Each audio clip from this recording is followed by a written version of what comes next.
नमस्कार मित्रों, पुनः हाजिर हैं आप ही के लोकप्रिय चैनल ओम एस्ट्रो वास्तु। आज हम बात कर रहे हैं, एक बहुत ही मुख्य बात होती है। विवाह के बाद हर दंपति की इच्छा होती है कि संतान प्राप्ति हो। बहुत सारे लोगों को उनकी मन चाहिए इच्छा पूर्ण नहीं होती, संतान नहीं होती, देर से संतान होती है या बार बार संतान में उत्पत्ति में विघ्न आता है। डॉक्टर की मदद से हर तरह से जो भी कोशिश होती है वो पूर्ण नहीं हो पाती। हम ज्योतिष की बात कर रहे हैं। आज हम ज्योतिष के कुछ आपको बताने की कोशिश करेंगे कि ये कारण है नहीं होने का, संतान या संतान उत्पत्ति में बाधा का कारण लगन अनुसार जाना जाता है। आपको ये जरूर देखना है कि लगन के 3 भाव होते हैं, मुख्य भाव। पहला भाव होता है लगन बोलते हैं, आप स्वयं होते हैं, अपने आप के बारे में बात करता है। दूसरा 5वां भाव होता है जिसको हम संतान का भाव बोलते हैं, बच्चों का भाव बोलते हैं। और तीसरा 9वां भाव भाग्य। ये 3 चीजों से, इसको धर्म त्रिकोण भी बोलते हैं, इन तीनों में शुभता है तो आपको संतान की कभी कोई समस्या नहीं रहेगी। और इन तीनों के कारण ही कुछ प्रॉब्लम है तो दिक्कत आ रही है। पंचम भाव, संतान के भाव में अगर पाप ग्रह बैठ गए, शनि के साथ राहु या केतु, तो शनि के साथ ये दोनों योग बना गया, विष योग बन गया। संतान की उत्पत्ति में प्रॉब्लम आएगी, देरी आएगी। अगर लगन भी खराब है, भाग्य भाव भी खराब है, तो संतानहीनता का भी ये योग बन जाता है। पंचम के स्वामी को पंचमेश बोलते हैं।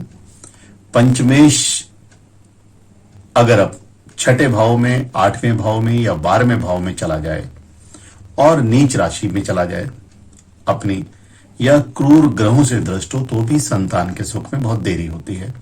जिस प्रकार मान लीजिए किसी का पंचमेश मंगल है और मंगल अपने नीच राशि में चला गया, 6ठे भाव, 8वें भाव या 12वें भाव में, और नीच राशि उनकी होती है कर्क राशि, चंद्रमा की राशि बोली जाती है, तो काफी परेशानी आ गई क्योंकि चंद्रमा भी पीड़ित हो गया।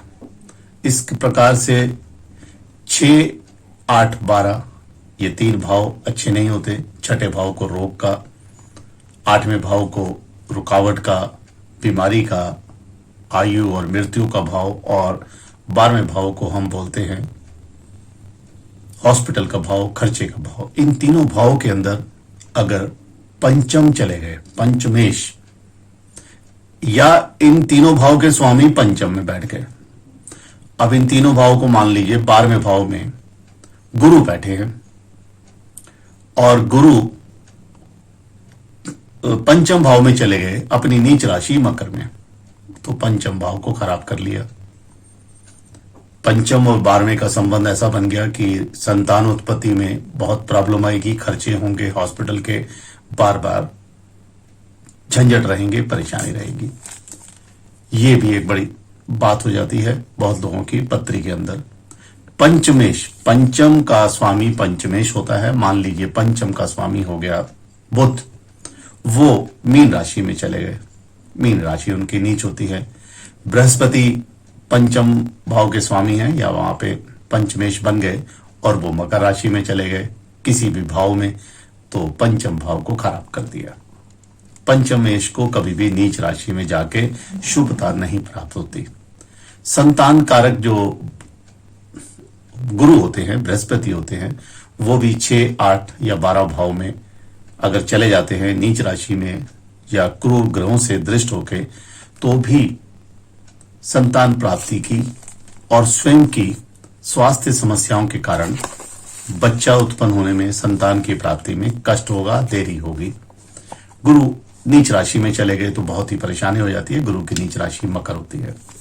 या गुरु के साथ राहु का एक योग बन गया, इसको चंडाल योग बोलते हैं, अच्छा योग नहीं है। पंचम भाव में अगर ये बैठ गए, नीच राशि में है, क्रूर ग्रहों से दृष्ट है, तो पंचम भाव को बहुत खराब कर दिया।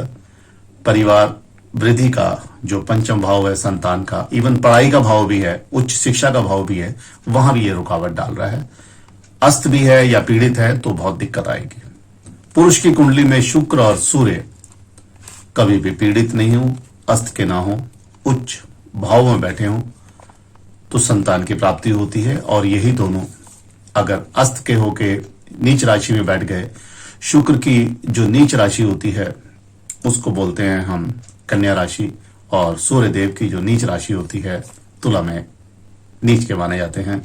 इन राशि में बैठे हैं, अस्त हैं या वक्री भी हैं, तो भी संतानहीनता या संतान सुख में बाधा या विलंब का योग बन जाता है। स्त्री की कुंडली में इसी प्रकार मंगल और चंद्रमा अस्त के बैठ गए। मंगल की नीच राशि जो होती है उसको बोलते हैं हम कर्क राशि, कर्क राशि में विराजमान है। इसी प्रकार चंद्रमा की नीच राशि होती है वृश्चिक, अगर वहां विराजमान है तो मंगल और चंद्रमा पीड़ित हो गए, दिक्कत आएगी। एक और योग बन जाता है किसी भी पुरुष की कुंडली के अंदर तृतीय भाव में अगर बुध और शनि बैठ गए, इनकी युति बन गई तो भी ये भाव को खराब कर दिया। तृतीय भाव जो होता है पराक्रम का भाव होता है, कम्युनिकेशन का होता है, और इस भाव को जब आपने कम कर दिया या ये दोनों ने बैठ के बुध और शनि के साथ, तो आपके अंदर जो एनर्जी लेवल है, आगे बढ़ने की जो तरंगे हैं उनमें कमी आएगी। स्त्री जातक से आप संबंध बनाने में भी डरेंगे, ये एक इसका मुख्य कारण हो जाता है। स्त्री जातक कोई है उसके नवम भाव में इसी प्रकार बुध और शनि की युति है, तो उसको भाग्य की तरफ से कुछ रुकावट आ गई शनि और बुध के कारण, और संतान के सुख में विलंब हो गया, देरी हो गई। लगन का स्वामी, पंचम का स्वामी और नवम भाव का जो स्वामी है भाग्य भाव का, इनमें से किसी भी दो भावों के स्वामी अगर 6, 8, 12 भावों में चले गए, दो भाव बोल रहे हैं हम तीन में से, यानी मुख्य जो भाव है उन दो भावों के स्वामी कोई छठे में चला गया और दूसरा 12वें में चला गया, तो ये संतान के सुख में बहुत ज्यादा रुकावट कारक बन गया। और उसके साथ अगर नीच भाव में है, क्रूर राशि में है, क्रूर ग्रहों से ग्रस्त है, तो दिक्कत आ गई, परेशानी आ गई। इसी प्रकार चंद्रमा अगर अशुभ ग्रहों के साथ है या चंद्रमा पीड़ित है, अस्त का है, क्रूर ग्रहों से दृष्ट है, तो भी चंद्रमा हमारे निकट सबसे निकट का ग्रह होता है। इसका इंपैक्ट हमारे पूरे शरीर पर पड़ता है, पूरे हमारे व्यक्तित्व पर पड़ता है, और इसी के कारण संतान के सुख में भी बाधा आती है। शनि और चंद्रमा की युति बहुत अच्छी नहीं मानी जाती। 1, 5, 9 में अगर ये बन गई तो बहुत खराब भाव बना दिया। इन सभी भावों का जो शुभ फल है चंद्रमा और शनि के कारण खराब हो गया। इसी प्रकार द्वितीय भाव, सेकंड भाव, जिसको हम परिवार का बढ़ोतरी का भाव बोलते हैं, परिवार में वृद्धि का भाव होता है, संपत्ति का होता है, उसमें मंगल बैठ गए और बृहस्पति 12वें भाव में चले गए, तो भी ये ऐसा कॉम्बिनेशन देरी से संतान का योग दिखा रहा है। संतान की प्राप्ति थोड़ा देरी से होगी। और अगर ये दोनों ही ग्रह क्रूर ग्रहों से ग्रस्त हैं या इनके साथ क्रूर ग्रह बैठे हैं, राहु केतु भी बैठे हैं, या अपनी नीच राशि में है, तो परेशानी बहुत ज्यादा होगी। अब आप उपाय जानने की इच्छा रखते हैं। गर्भाधान संस्कार होता है।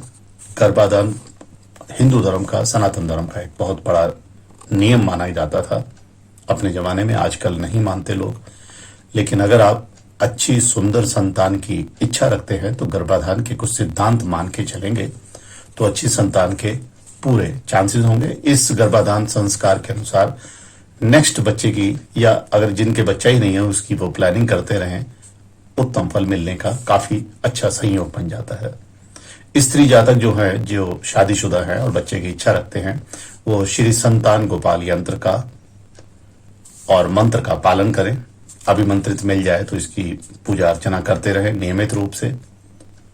और श्री कृष्ण के बाल स्वरूप की पूजा करें। बाल गोपाल बोला जाता है छोटे कृष्ण गोपाल को, उनकी पूजा करें, मिष्ठान का भोग लगाएं। और पुरुषों के लिए गुरु यंत्र रखना बहुत आवश्यक हो जाता है। अगर बृहस्पति आपका नीच का है, परेशानी करने वाला है, तो कोई रत्न धारण ना करें, इसकी जगह आप ये यंत्र धारण कर लें, रख लें अपने पास जेब में। ओम ग्राम ग्रीं ग्रौं गुरुवे नमः ये मंत्र होता है, इसका जाप करें। बहुत सारे लोगों की पत्री में नव ग्रहों के ही काफी प्रॉब्लम आ जाती है, बहुत सारे ग्रह खराब है। किसी के कहने पे आपने अंगूठियां पहन ली तो वो नुकसान करेगा। नीच ग्रह का कोई भी रत्न धारण करना का मतलब है उस नीचता में और वृद्धि होगी, यानी अगर वो खराब फल दे रहा है तो और ज्यादा खराब देगा। ऐसे के लिए आपको क्या करना है, नवग्रह का एक यंत्र घर में रखिए बड़ा।